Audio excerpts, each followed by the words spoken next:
Welcome to the eCommerce Profits Podcast, where we feature top founders and experts in the e-commerce industry and take an in-depth look at the struggles and successes in growing e-commerce brands profitably. All right. Hey guys, Josh Chin here. I'm the host of the eCommerce Profits Podcast, where we feature top experts and founders in the e-commerce industry, and we go behind the scenes of the struggles and successes in growing a brand. Now, this episode is brought to you by Chronos.agency. If you run a direct-to-consumer e-commerce brand that is ready to scale and to double your customer lifetime value through retention marketing, Chronos is your company. We've helped hundreds of brands scale profits with email, SMS, and mobile push, and more, while getting an average of 3,500% ROI on our efforts. We've worked with brands like The Udi, Truly Beauty, Balaya Skin, and many more. And the next step is to email us at sales@chronos.agency, or you can go to chronos.agency to learn more. Today's guest is Adrian Johnston, the co-founder of Una Brands, a really, really exciting company. In fact, you guys started just over a year ago. Celebrated our 1 year birthday, 1 year anniversary. It feels mad to think. Birthday. Yeah. Incredible. Now, Adrian's the head of strategy and a co-founder, typically based in Sydney, currently in the UK. Prior to Una Brands, Adrian spent a number of years as a corporate strategy consultant for BCG, the Boston Consulting Group, specializing in consumer goods and PE and private equity. So perfect fit. And previously, he was an equity trader at Goldman for over 3 years.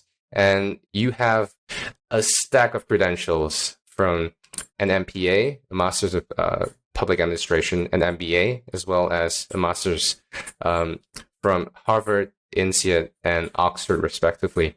Incredible track record. And I'm really interested to kind of learn more about how Una Brands came about. You guys grew incredibly quickly, and you're continuing on a really fast trajectory. In just over a year, you guys have close to 150 employees now. Is that right? Yeah, exceeded that now. Yeah, we're over 150 employees. Yeah, that is incredible. So, welcome to the show, first and foremost. Thank you for having me. It's good to be here. Tell me a little bit about the backstory. How did Una Brands come about, and what exactly does Una mean in the first place? Yeah, sure. So Una is a Latin word which means together as one. And so we bring a whole bunch of brands together and merge them together. One thing I should say, I apologize if I cough. I've recently recovered from COVID and I still have a lingering cough, but I'll try and keep my cough to a minimum. No problem.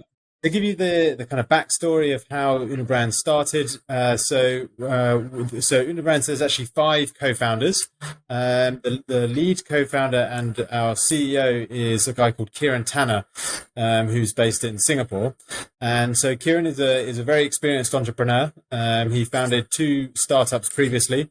One is called Food Panda, which is the largest food delivery network in Asia. And then he founded Zen Rooms, which is a large budget hotel chain. He was also the CEO of Rocket Internet Asia for 2 years. But so he was looking in the kind of e-commerce space in around June last year, after he was taking a bit of a break, and came across this business model. And then I was actually working at, as you mentioned, at Boston Consulting Group in looking at e-commerce, and I started to notice a trend happening predominantly in America and Europe, which is the kind of Amazon FBA roll-up or Amazon FBA aggregator model, which pretty much was starting to explode in those geographies. So I don't know if you're familiar with a company called Thrasio, but Thrasio was the fastest ever profitable company to become a unicorn, and they did that in about 18 months. So Thrasio was the original e-commerce aggregator, and off the back of the kind of success that they've had, the same thing was then tried in Europe. So in Europe, you then had a company called Razor who kind of were trying the same thing and were also very successful. And so I was looking at this and saying, well, no one's currently doing this in APAC. And I was wondering, would this work in APAC? And so in January last year, I started speaking to a whole bunch of people in Australia, probably 10 or 15 people at Amazon, a whole bunch of people at eBay, Catch, Kogan. And I started to realize that there's a colossal opportunity for an e-commerce aggregator in this region. And so I was speaking to some investors. The investors said to me, we really like the idea, but we're working with Kieran. Why don't you guys speak together and maybe you can work together? So they put me in touch with Kieran, and then we decided to pair up. So instead of me doing an Australia one and Kieran doing a Singapore version, we're doing a pan-APAC e-commerce aggregator. And actually, the same story is pretty much true with Kushal. So Kushal was also independently looking at this model and was was connected via various investors to launch a business model. And for people who don't know what an e-commerce aggregator is, so we buy small e-commerce businesses or e-commerce businesses with revenue greater than about $1 million per year, all the way up to kind of $30-40 million. And we merge those companies together, which gives us a huge amounts of operational leverage from, freight and logistics, but also on the sort of marketing and optimization that we can get on that side of things. It's fascinating to see what people can do when you kind of band up together and having different types of skills. So let me clarify. Who exactly was it that brought all of you guys together, all 5 co-founders?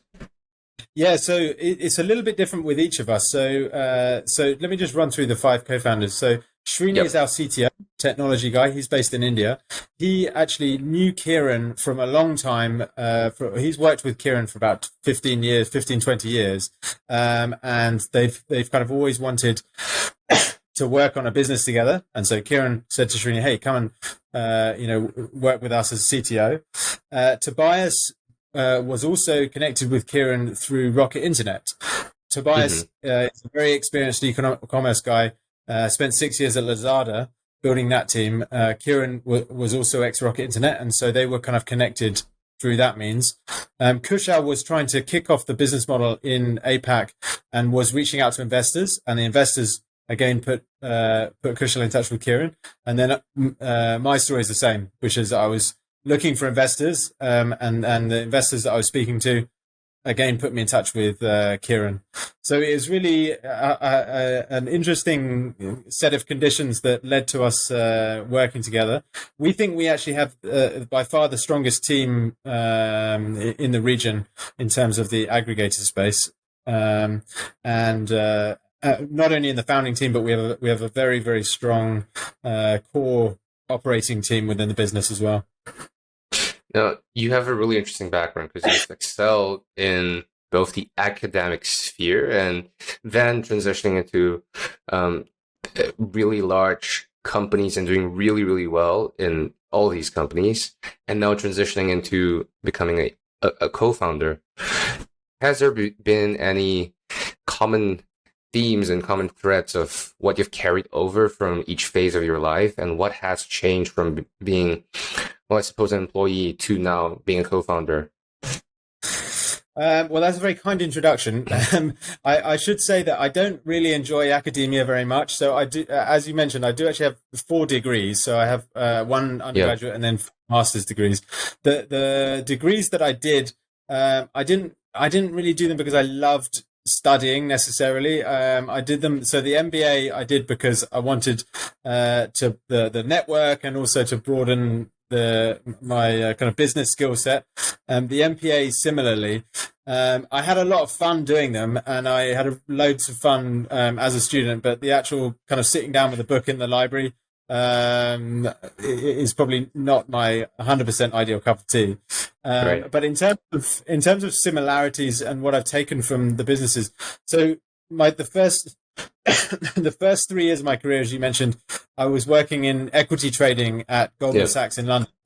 I would say that I took very little from that job in terms of transferable skills. And actually, that's one thing that I hadn't fully appreciated when I went into that role, is that the transferable skills from that are, there's a little bit around like managing risk and kind of teamwork and those types of things, but there's not very much in terms of, hard skills you can take in terms of like, how do you tell a story in PowerPoint? How do you, build out complex financial models?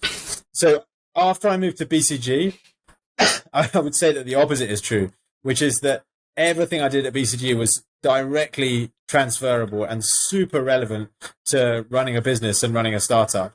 From building out the financial model for the business initially, building out the initial business plan and the pitch to investors, structuring a team and setting up a startup management framework. All of, everything that I've learned at BCG has been useful. I would say that starting a company from scratch is quite different to consulting, in the sense that it's much more. I find everything that I do is useful now, or I try to be useful now. Whereas in consulting, I guess you find yourself doing a lot of things that ultimately don't end up being used. Whereas if I find myself doing something that's not going to be used, then I just stop doing it now, which is quite nice, quite refreshing, I guess you could say. Full of more control. Yeah, certainly there's a lot more control, but there's also a lot more ability just to direct what you're doing in any direction you want. And that's not only true for the co-founders, but also really, I hope for everybody at Una Brands. If people have an idea, they can really just pick it up and run with it. And I can give you lots of different examples of people who've done that. I mean, the guy who built our inventory management model, just built this, model from scratch with really, and it's a really incredible model that is now used in every one of our brands across the whole portfolio. So yeah, other people have opened offices in different countries. Other people have, formed relationships with various different suppliers. Like people really do, take their roles in whichever direction they want to. You grew the business from 0 employees to over 150, closing in on 200 now, and you've raised over 55 million in funding and raising more, I presume. At that speed that you're operating at, from my point of view, things change so quickly that you have to be on top of knowing what's most important and what's going to move the needle the most in your position. How do you make a decision around what to focus on versus what to focus on tomorrow, if that makes sense? Wow, that's a really great question. One thing that I found happening after about 6 months in the organization, I found that my day was just absolutely back-to-back, wall-to-wall meetings from 8:30 in the morning till 9 p.m. at night. And then after 9 p.m., I'd finally get some time to actually do my own, or the work that I needed to do, kind of solitary work. And those meetings were just literally back to back without a single break for that whole time period. And I sort of sat down at 6 months and I said to myself, like, is this really the most efficient and productive way to spend my time? And I became ruthless with my calendar in removing meetings. And what I did was I actually blocked out a 2-hour period at the start of every day. So between 9:30 and 11:30 every morning, I block out a 2-hour time period where I give myself space to do exactly what you're asking, which is to really focus on the key important decisions that need to be made that day and the important tasks that need to get completed, because otherwise it's very easy to get distracted by a whole bunch of other stuff. And in terms of actually deciding what is most important, Well, I mean, there's a lot of like firefighting that happens, which you can kind of triage what's most important. But on a more strategic level, there are certain milestones and certain goals that we have as an organization. And I say to people when they join, we have these various targets. And I say to people, if what you're working on doesn't somehow directly or indirectly contribute to this target, then stop doing it immediately and do something else. Because everything we're doing at this point should be laser focused on achieving these goals. So it sounds like you're giving up on a lot of things kind of midway because you realize that, that's not going to move the needle. That's not going to impact anything. I've invested this much time into this thing, but that's okay. That seems like something that's really hard to kind of overcome psychologically because of, sunk cost fallacy aside, it's still an emotional investment in something that you've done for maybe X amount of hours, X amount of time. How do you overcome that? And do you think that's a part of just who you are and being able to make those decisions on the fly? I think it is part of who I am. Yeah, I'm not a perfectionist. I try to be rigorous and I try to make sure that things are correct, but I'm also definitely like an 80-20 type person. And I think that is quite helpful in a startup because really nothing can be perfect in a startup. Everything needs to move at 500 miles an hour. So I think that is a personality thing, but probably something that I've worked on in this environment as well. What was it like for you in terms of what drives you at the beginning of your career versus what it is today? And you've been through a lot. And you've succeeded a lot. And for people listening, Adrian graduated in his MBA program as a class valedictorian, and you were one of the leading consultants in the BCG group. And it seems like at every juncture and every phase of your career, you've given it 100% and you left nothing behind. At least from what I've been able to observe, what drives you to do that versus kind of just, I've done really well. Let me just keep continuing doing just that versus what you're trying to do right now, even more and bigger things. Yeah, that's a really great question. I think what drove me at the start of my career was I felt like I needed to get some good sort of credentials under my belt in terms of and I would recommend this to a lot of people, like getting a good solid foundation and a good corporate bit of experience so that you get the basics of if you come out with 3 years out of Deloitte or whatever, people know that you've had a certain amount of training. They know that you are going to be comfortable with Excel and PowerPoint, and they just know that they're not going to have to worry about the fundamentals, which I definitely would recommend people getting. I think later in my career, so now I'm motivated by doing things that I find super interesting and super fascinating, and I find this business model and e-commerce super fascinating and interesting. One thing that's not on my that's not I don't necessarily talk about so much is that I actually spent the first 3 years of my career working as a high school math teacher. We have a program in the UK called the Teach First program, which is where you spend 2 years after university working in what they call a school in challenging circumstances, straight in at the deep end as a teacher. And then after the 2 years, you can either carry on teaching, or if you want to, then there's the route to go into kind of the corporate world.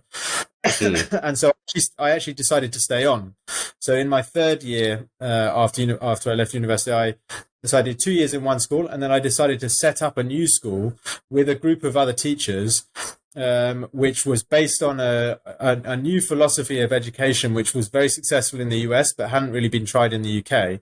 And so we brought this method of teaching. It's called the KIP program, the Knowledge is Power program. We brought this program to the UK, and it was actually very successful in the UK as well. The school went on to become one of the highest performing state schools in the country. I think to answer your question of what drives me to work hard at things is in that instance with the school, if the school is a success, then kids who come from difficult backgrounds get really good education and go on to great universities, have great life chances. For me, that's super motivating. And now with Una Brands, like if we do a really great job, we build products that people love. And again, I find that a motivating thought. To me, there always has to be a why, I guess. There always has to be something a little bit deeper. There always has to be a... What motivates you to work really hard? Because you've had incredible success with your guys' business. Well, that's a good question. At the beginning, it was just, and this is my first job, like I mentioned before we hit record. So we don't have a lot of experience that we can back ourselves to. So a lot of the learning that we have had has been through conversations like these, and that's what makes these interviews so much fun for me. And also the people that we've met and the peers the friends that we've made along the way, competitors that we've learned from, peers, and it's an incredible industry. I read this somewhere where if you're looking to learn and to be a part of an industry where everyone helps everyone, where it's not like a zero-sum game, look for the fastest growing industry and be there. Typically, that's where you find the most helpful people. That's why I love e-commerce. Yeah, and it's a great place for me to start without a lot of experience, because people are willing to kind of help you out. And over time, we've kind of build a decent reputation name for ourselves. We've done really good work, generated amazing results for our clients, and built amazing relationships. The people listening to this, the results that these guys get is truly remarkable. So I can vouch for that. Thank you. And now it's about building meaningful relationships through meaningful work. And I think it's a phrase borrowed from Ray Dalio in his book Principles, and that has shaped a lot of what we pursue and what we do.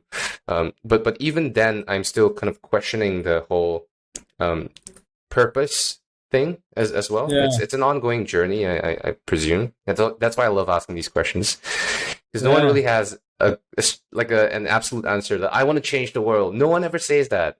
Like no one in the positions that you're in ever says that, because they know that there's a tiny part of the world that they can impact and change, and it takes time to really make a massive dent in the world. So that's where I'm at right now. But it's absolutely a journey, and a good friend and mentor of mine looks at entrepreneurship as a spiritual journey more than anything. Interesting perspective, interesting take on entrepreneurship, but I suppose that's the case. What about the people that you've spoken to and met over the past 1 year? Because you guys have spoken to countless entrepreneurs and founders looking to sell their business and get a hang of their valuations.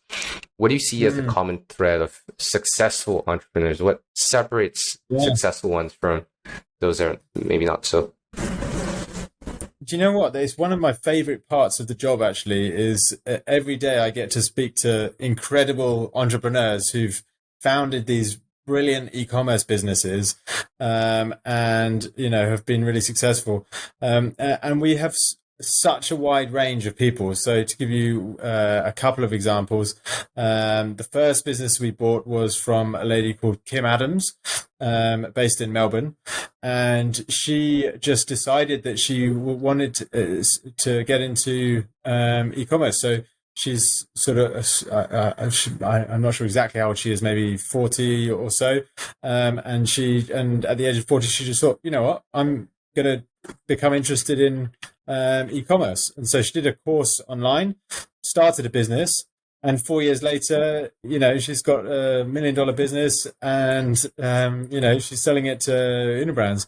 She taught herself pretty much everything in terms of dealing with suppliers, supply chain logistics, all of those types of things. She's super on top of the admin. She's super on top of the everything around that. We bought a business from another guy, different end of the spectrum. He was 13 years old when he decided to found his e-commerce business. We bought the business from him after it had been going for 2 years. So when the guy was 15 years old, again, $1 million business, very successful from a 15-year-old. Totally remarkable. Yeah. And so, you ask what makes people successful. I think it's people with tenacity, people who just will bite something and not let go. They'll just dig really far deep into some subject matter and really understand, how does PPC marketing work? How does, what is the best way to do product selection? These topics and just really master them. So I think I'd say tenacity is probably the greatest attribute that makes e-commerce founders successful.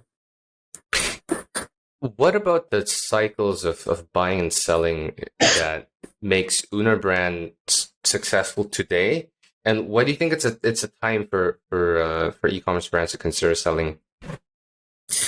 I mean, the e-commerce acquisition market is totally booming at the moment. It's definitely a seller's market at the moment. So if people are interested in selling, then certainly now is a relatively good time. And if you had to ask why is now a good time, I guess there's a few different factors. One, and probably the most obvious one is that on the back of the COVID pandemic, there's a real behavioral shift in the way that people do their purchasing, and that's going to be with us. That's a pretty permanent shift that we've seen. There was a bit of a worry when all the lockdowns lifted. Are people going to go, reduce their e-commerce spending? But actually, we haven't really seen that materialize. And so off the back of that, there's been a whole bunch of investment in the space. And there's a really great chart that's produced by Market Pulse, which is a website. And basically over the past pretty much year, there's been $15 billion of capital raised by the institutional markets to invest into e-commerce businesses. And that's as I say, that's off the back of the reason why is because that's off the back of the highest revenues that people have ever seen. Yeah. And so what that's meant is that the multiples that people are paying are now the highest they've ever been. It's unclear how long that's going to last for. My view is that I don't expect that will hugely decrease per se over the next 6 months to a year. But I think we probably have seen a flattening out now. So I don't expect to see them increase hugely. While there is this investment capital in the market, there are also obviously macroeconomic headwinds at the moment, particularly Ukraine and high energy prices and all those types of things. So that's is going to have some effect, but I don't think it will have too much of an effect, to be honest. What are some of the most ideal businesses that the Unabrands seek out to acquire? Yeah, I mean, an ideal business for us is a business with $5 million of revenue, a 20% SDE profit margin, with more than 80% of their sales coming from online channels, with a strong brand, a private label brand rather than a reseller. We like businesses with few SKUs, so ideally less than, the best businesses have less than 20 SKUs, but less than 100 SKUs is great for us. In a category which is fast growing, defensible, and with a unique and patented product. That would be the best business for us. So let me give you an example. We bought a business which makes, and this is a super niche random product. They make fish hook protectors that you put on the end of fish hooks. It's a $1.5 million business. They literally have like five SKUs. It's a patented product. 100% of their sales are online. So a really great product. So that's kind of an ideal business for us. That's super interesting. Now, for an owner, product owner, or brand owner looking to sell their business, what should they expect post acquisition? Do they stay on? Do they have the option to leave? What's happening after that? So far, we have only done 100% acquisitions. So we buy 100% of the equity, and that means that we essentially take over full operations of the business. Where the businesses are large and complex, we typically do ask the founders to stay on. So when I say large, I'm talking about if you have revenue of greater than $5 to $10 million, then we would probably want the founder to agree to stay on at least for 6 months to a year. Where the businesses are smaller, so less than $5 million, typically there's no kind of obligation for the founder to stay on. And if we're buying 100% of the equity, then at that point the founder will also decide that that's the point that they want to exit the business as well. And what kind of multiples can people expect? Is there a range that's meaningful? Yeah, sure. So the multiples being paid in the market at the moment are between 2.5 and 3.5 times the SDE, which is the seller's discretionary earning. That's the SDE is a more generous metric than the EBIT. So EBIT is typically smaller than SDE. If you look at the multiples of EBIT, then it would be in the range of 3 to 5-ish, around that range. Gotcha. That makes sense. So for people listening, SDE stands for seller's discretionary earnings. Seller's discretionary earnings, or some people call it CM3, contribution margin 3, and it's basically equal to the revenue minus the advertising costs, minus the COGS, minus the fulfillment costs. That is literally that from beginning to end. The revenue minus the COGS, minus the advertising, minus the fulfillment. Perfect. And for people listening, interested to learn more about Una Brands and potentially explore getting their brands valued and explore what it looked like for an exit, where should they go to, and what's the best way to connect with you? Yeah, sure. I mean, people can message me directly if they want to. My email address is adrian@una-brands.com. Una-brands is UNA-brands.com. Or they can go onto our website and they can fill in a contact form, and that will take them to the relevant person as well. But yes, we are very interested, very keen to speak to any sellers. We've acquired 30 businesses so far, and we're looking to acquire many, many more. So if you have a business, then get in contact. If you know somebody has a business, then we offer a very generous referral fee for introduction to that business as well. So feel free to refer your friends to us as well. Perfect. This has been incredible. Thank you for the conversation. I've learned a ton, and I'm sure our listeners would appreciate it as well. No, this has been really fun. Thank you so much for having me. Thanks for listening to the e-commerce Profits Podcast. We'll see you again next time, and be sure to click subscribe to get notified of future episodes.